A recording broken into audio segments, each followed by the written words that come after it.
Good afternoon, it's 12 o'clock. Welcome to UK Column Live from our studios in Plymouth, England. I'm your host today, Brian Gerrish, with me, Michael Robinson. Good afternoon.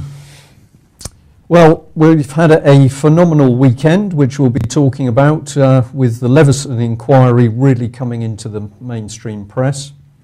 But of course, we've also got many other major events, very serious situation, of course, in the Middle East and Syria still there, together with the economic climate in Europe and Britain. We're going to be spending the next half an hour having a look at some of those issues and trying to explain what's really going on behind the scenes. To deal with it, we need to understand it. So the first thing we're just going to have a look at this afternoon is Mr. William Hague, who's an increasingly controversial figure, but at the moment he's putting himself forward as being a champion of the free press. Well, he's declared himself a strong champion of the freedom of the press, as an opinion poll, according to the Mail here, revealed that the vast majority of the public see no need for state regulation. Apparently he is joined by Michael Gove, Eric Pickles and George Osborne, who have already come out and said that there's no need for statutory regulation of the press. I wonder, is this just an opportunity to have a photograph of William Hague with his wife in the newspapers, or is this actually the start of some kind of backtracking and yet another U-turn from this government as the controversy over Leveson begins to build? Well, I think what's going on here is that basically the mainstream press are playing games with us, and obviously they're being assisted by the political spin merchants. But what is William Hague's agenda? It doesn't really seem to be the free press, and he certainly doesn't like too much scrutiny on the Middle East. Yeah. But I think we can call up the questionnaire that the Mail has published, and it's extremely interesting because basically they're pointing out that, well, what really worries Britain. There has been a lot of debate about journalistic standards in the past. Which issue has concerned you the most? And in response to that, their little pie chart shows very clearly that over 55% of people who responded are saying that the allegations of a cover-up of Jimmy Savile's sex attacks on children at the BBC, that is the key issue. And then question 2, what should be the government focus to stop bad practice and misbehaving by the media? People are applying total common sense and saying, well, let's apply the laws that we already have in position, and 70%. So it's very, very interesting that at the moment, what is the BBC focusing on? Is the BBC focusing on the abuse of children and how we protect children? Absolutely not. Savile has gone absolutely quiet in the BBC at the moment. We're not hearing anything about Savile's crimes. We're not hearing about the other victims. And then what we've got happening, and has been brought into the limelight over the weekend, of course, is that the Leveson inquiry is pushing and pushing and pushing effectively for state control of the media. But we'll come on to that issue. Yeah. If we stay focused on William Hague, we've got the Express here pointing out that Mr. Hague has now come forward and he's calling for ceasefire in the Middle East. He's basically saying that if Hamas will stop firing the rockets into Israel, then Israel will stop retaliating. Of course, what Mr. Hague is not doing is looking at the foundations of that situation where you have basically people imprisoned and have been for several years. So he's not getting to grips with the real issues over this. But here we are calling for a ceasefire. Do you think he's really not getting to grips with the reality of this situation, or is he playing a game? Well, I think he's playing a game, and I think also his strings are being pulled behind the scenes. Just call up this picture here. Well, it's an article from the Mail, which is actually from 4th of March 2012. And what's going on is that basically Hague is supposedly speaking out because he's being accused of being under the thumb of anti-Israel Foreign Office diplomats.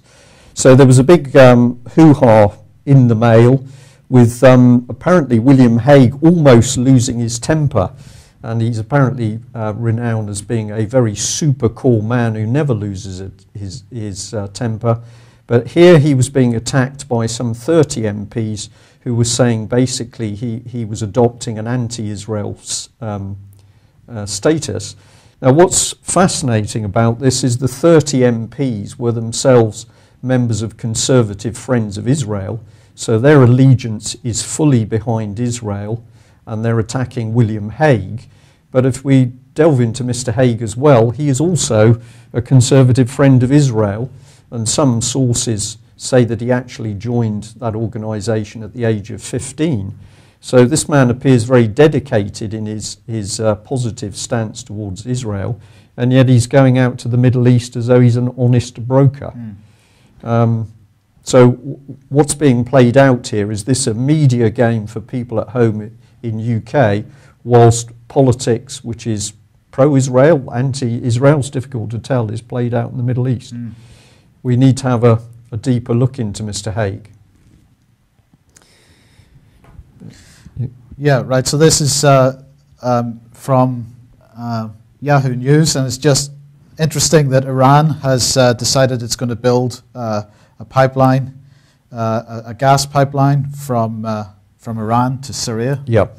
And I think that's going to be seen as, I'm quite sure it'll be used as an excuse, a red rag to a bull sort of thing. My goodness, there's infrastructure development going on in the Middle East. We can't have that. So that's going to be used as an excuse for further escalation of anti-Iran and anti-Syria rhetoric. Well, of course, we can't have it if it's not approved by David Cameron and Obama and the European Union, I think, because anybody else can set up trade, but not Iran and Syria. Exactly. Yeah. So I think we can look forward, unfortunately, to some attacks on this pipeline, or it will be used to say that basically Iran is helping to fund Syria. And hand in glove with that, we've now got the announcement that a Royal Navy task force in the Mediterranean is to be on standby with a force of 3,000 troops in order to evacuate UK citizens from Syria and provide help to thousands of refugees. So this is an incredible situation where David Cameron and the Tories have absolutely stripped the capacity out of the Royal Navy. There's a desperate shortage of ships to do the world's policing, which currently the Conservatives seem to want. We've got David Cameron himself and William Hague stirring up the rhetoric to increase the violence in Syria. And then what do? They draft in British military people to help solve the problem and remove people in an evacuation. The cynicism or hypocrisy seems to be absolutely unbelievable. Well, particularly because we created the humanitarian crisis in the first place. But there's another point to this article, if I just bring it up again, because and I recommend that people go and read it, because the Daily Mail here shows an example of the kind of duplicity that seems to be going on in the corporate media at the moment, because what they're saying here is they're using rhetoric like nearly 40,000 have been killed and 200,000 made homeless since Bashar al-Assad began crushing a pro-democracy uprising. And the article is full of similar type of language as they promote the official line. Mm-hmm. So on one hand, they're complaining about Leveson and government control of the press. On the other hand, they're clearly rehashing press releases from the Foreign Office and using the same kind of, there's no real investigative work going on to try to understand exactly what's going on in Syria. Yeah. But the other interesting point from this article is that officially the response force task group is deployed for complex naval war games codenamed Exercise Cougar. But commanders are prepared to switch immediately to an aid mission to avert a humanitarian, I think that should be humanitarian crisis. So we've got ships down there apparently for some war games, but we're not being told about the war games. Well, of course, the Navy in particular is always trained to intervene and assist in disaster areas or where there are these kinds of problems. That's an inherent capability. But yeah, this is quite true. We're not being told on what's actually happening at the moment in the Mediterranean. And of course, one of the things that David Cameron promised us and promised the Royal Navy is that if the pressure came on the Royal Navy due to the cuts, then we were going to see French warships and French personnel assisting and working in partnership under the 50-year defence agreement. And of course there isn't a sign at the moment of France taking over any of the weight of this operation or indeed bearing the costs. So hypocrisy by Mr. Cameron again on this. Yeah. We wait and see how Syria develops, but it's not looking good. And of course we have problems in the Middle East around Israel. Well, we've mentioned that, but this was an RT article, and I think we've seen it also in the British press in various places. But Israel mistakenly, apparently, decided to blow up a family in Palestine. Yeah. So they're basically saying that this was as a result of an error, either a failure to laser paint the correct target, or one of the munitions in the strike misfired. Haaretz has reported that. So these things happen whenever you're apparently in some kind of conflict with people, but this seems like an unnecessary conflict. Israel could sort it out very, very quickly. They're treating these people badly, and I believe that's the reason for the strikes from Palestine into Israel is because these people are being herded effectively. Well, they're in a full-time prison camp at the moment, so there are really this thing. I think needs a full inquiry from the British side as to what is actually going on in the Middle East. But if we have at the moment the Conservatives who, according to their own information and information from Conservative Friends of Israel's, 80% or over 80% of Conservative MPs are being successfully lobbied by Conservative Friends of Israel. There's little hope of an unbiased opinion by the British government towards problems in the Middle East. Yeah. And more money being printed, I think. If you need money for the odd war or two, of course the way to do it is to print it. Well, that's exactly right. So the Bank of England, or at least a representative of the Bank of England, has come out and said that more QE is going to be possible, that the Bank of England still has the firepower to boost the economy. Now, what I wanted to highlight here is their use of the word economy, because of course what they're not talking about is the economy, which is the productive economy, moving goods around, buying and selling things, making things and selling them. They're talking really about the banking system when they say the word economy. And so when he's saying, when he's referring to boosting the economy, what he's talking about actually is further bailout of the banks. This is David Miles, who's a policymaker for the Bank of England. He's come out and said, we may need more stimulus. That will depend on how the headwinds holding back growth play out. I stress he's talking about the banks here, he's not talking about real economic growth. If it turns out that not enough has been done, he said, that the economy is going to stay in its recessionary state, and that's going to drive inflation down, there's more we can do. Well, I'm not sure what planet he's living on, but I'm not seeing any pressure to push inflation down, other than the fact that nobody is buying cheap white plastic goods. Yeah. But in the real economy, the economy of food and the economy of wholesale prices and commodities, the prices are absolutely under upward pressure and not being reported, of course. So if we come back to our old friend the BBC and the likes of Robert Peston, for example, we're simply not seeing the truth being told about what is actually happening, both within industry and in the high streets at the moment. Which brings us on to the next slide quite nicely, because more than 1 in 10 high street shops are left empty at present, according to The Guardian. Northern Ireland, Wales and the North, whatever the North means, record the highest vacancy rates as retailers call for business rate freeze in 2013. But the bottom line is here that, again, we stress that nothing whatsoever is being done to sort out the real economy. And I come back to this question of, if we're not producing anything, if all we're doing is pushing money into more shopping centres, what are they going to be? Empty shopping centres? Well, of course, Plymouth has done exactly that. We had a new shopping mall recently, so that is now attracting shoppers, that's true. But if we look around the city, we're seeing vacant shops. And of course, one of the things many people point out is the huge rise in charity shops, that you can go down a high street and instead of one, you now see 2, 3 or 4 charity shops.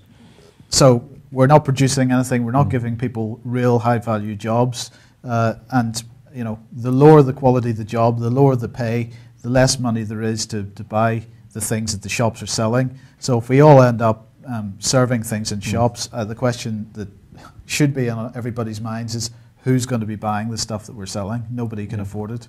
So it's not a sustainable model, and we are literally spiralling down the plug hole. And it's deliberate. Deliberate, yeah. The UK column's message here is that what we're seeing happen is absolutely deliberate. This is not a case of incompetence by the Conservative government. We've seen exactly the same political agenda by Labour, and of course behind the scenes is Mr. Clegg. So this is a cross-party political agenda, which is actually to destroy Britain's economic base, which means that we're vulnerable to further integration into the EU. And we know that something untoward is going here because, of course, Ken Clarke, who is a gentleman who has no job at the moment, well, it's not defined anymore. He's now warning of the folly of putting Britain's EU membership at risk. So if we take a common sense look at this, we've got Europe at the moment, which is beset by rioting, violence, massive unemployment, huge unemployment amongst young people, where we've got the banks taking over what should be sovereign nation states, such as Greece. We've got the euro and the whole of the euro mechanism collapsing, and we have Ken Clarke, who, well, it's debatable what he's achieved in his career, but he's now telling us that staying locked into that madness is folly, which is pretty incredible, really. I'm fascinated with the fact that Ken Clarke has suddenly made a number of appearances back in the media this week, having been completely out of the media for the last week and a half or so. And it does bring me back to our conversations last week about whether Mr. Clarke was actually in Italy last week. And although we did get a response from the Cabinet Office to say that he was not in Italy, if his personal assistant was not quite so... Well, certainly the lady seemed deeply unsettled when she was asked the simple question, where is Mr. Clarke? Is he with the Bilderberg meeting in Italy? And then we were told in no certain terms that maybe he wouldn't want to reveal that information anyway, and why did we want to know? But then we were told that he wasn't in Italy. But it does seem that Mr. Ken Clarke has been remarkably quiet, and now he's popping up. And what is he doing? He's supporting the madness of the European economy and membership, the folly of our membership with the collapse of a system in Europe. I believe that I'll just put that article back up again, actually, because I believe that what's going on here is that there's a false debate happening among the so-called Europhiles like Clarke and the so-called Eurosceptics, as Cameron is now being painted as being a Eurosceptic, taking us out of Europe. This is in an effort to drive public opinion to bring about a referendum, an extremely dangerous situation if we do have a referendum on Europe, because as we know from Ireland and other places, France and Holland and other places over European referendums, we know that you have to get the right answer, result, and I believe that we're being played with here with this argument at the moment.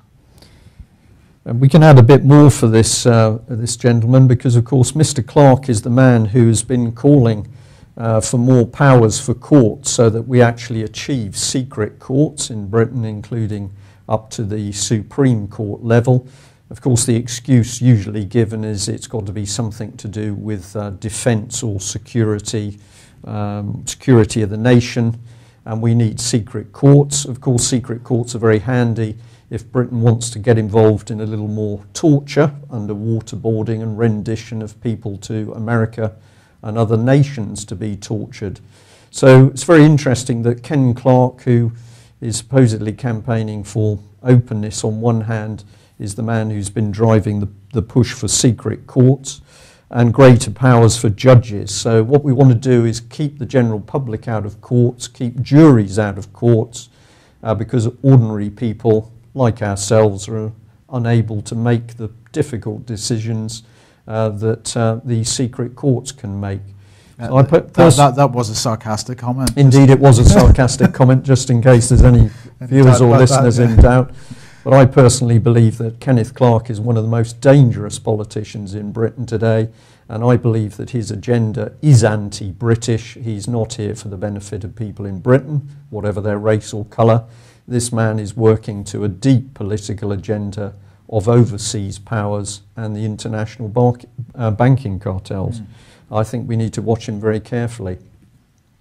At home, we've got a somewhat softer person who's on the rise. We've got here Michael Gove, and he's suddenly popped up his head to say that we ought to be getting more children through for adoption, and this should be done faster. And of course, it's very interesting that at the moment the general public is waking up to the idea that not only are public services not protecting children, but indeed children are being trafficked and abused through the very public services that are supposedly protecting them. And here is Mr. Gove. I'm not sure how great a family man Mr. Gove is. I'll have to do a little bit of work on that. But Mr. Gove thinks that we should be getting more and more children pulled away from their parents and into the control of the state. And of course, in the last week, we've seen a referendum being forced through in Ireland with huge amounts of public to vote yes. And what has now resulted is effectively the Irish general public have given the Irish state more and more power over children, to take those children and to treat them however they want.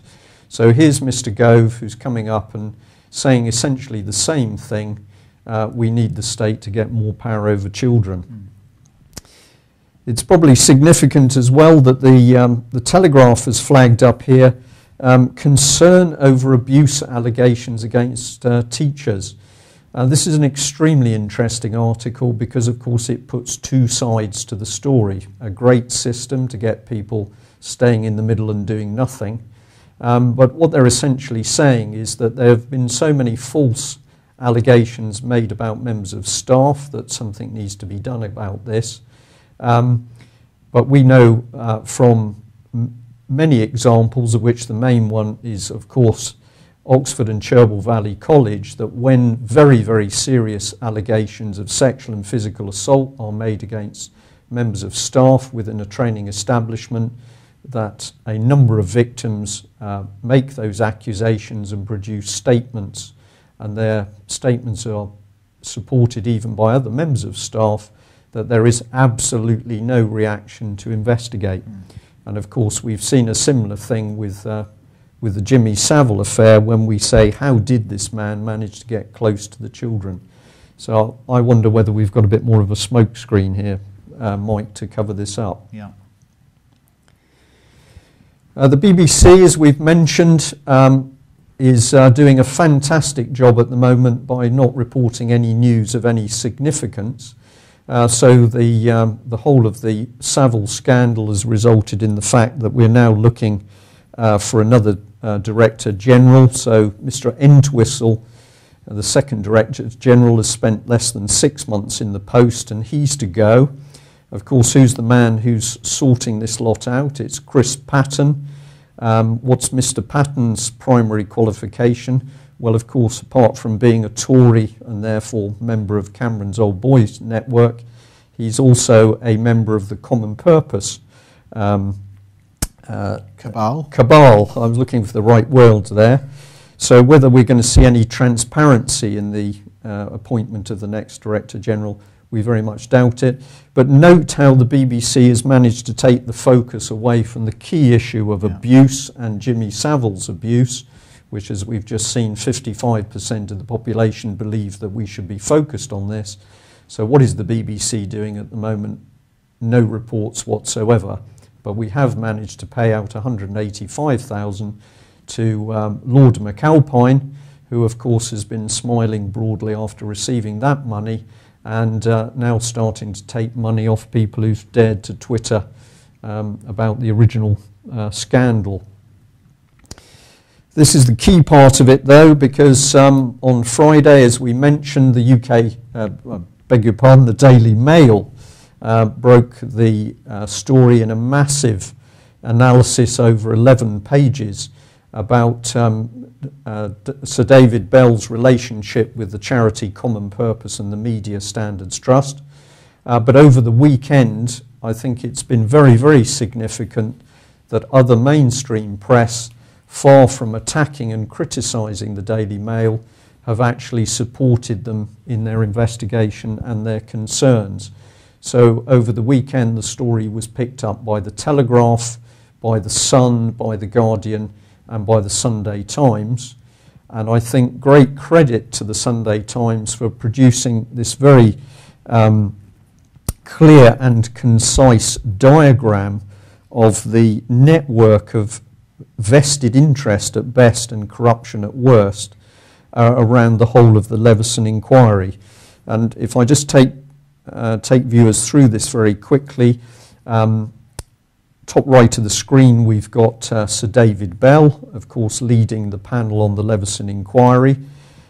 He is chair of trustees of the organisation Common Purpose. Julia Middleton there to his left, the chief executive, and the two of them set up the Media Standards Trust, which has immediately started to campaign against the mainstream press and media. And indeed it was the Media Standards Trust that set up the Hacked Off lobbying group, which has really pushed extremely hard for the Leveson inquiry not only to happen but to be broadened. And of course one of the insidious things is that the funders behind these organisations, the funders behind Sir David Bell, the funders behind the Media Standards Trust and Hacked Off, are all tied up in the same network. But the key thing which has really caused the trouble is the fact that the false allegations made against Lord McAlpine, which were made by the Bureau of Investigative Journalism, and that has ultimately resulted in the huge payout by the BBC. Sir David Bell is also a trustee of that organisation. So what has been revealed in the mainstream press is the fact that around the Leveson inquiry is what's described as a nexus or octopus of common purpose vested interest, which is clearly nothing to do with an open and independent investigation into the press and mainstream media. Pretty extraordinary situation, really. Indeed. And we're going to look at that in a lot more detail on Thursday.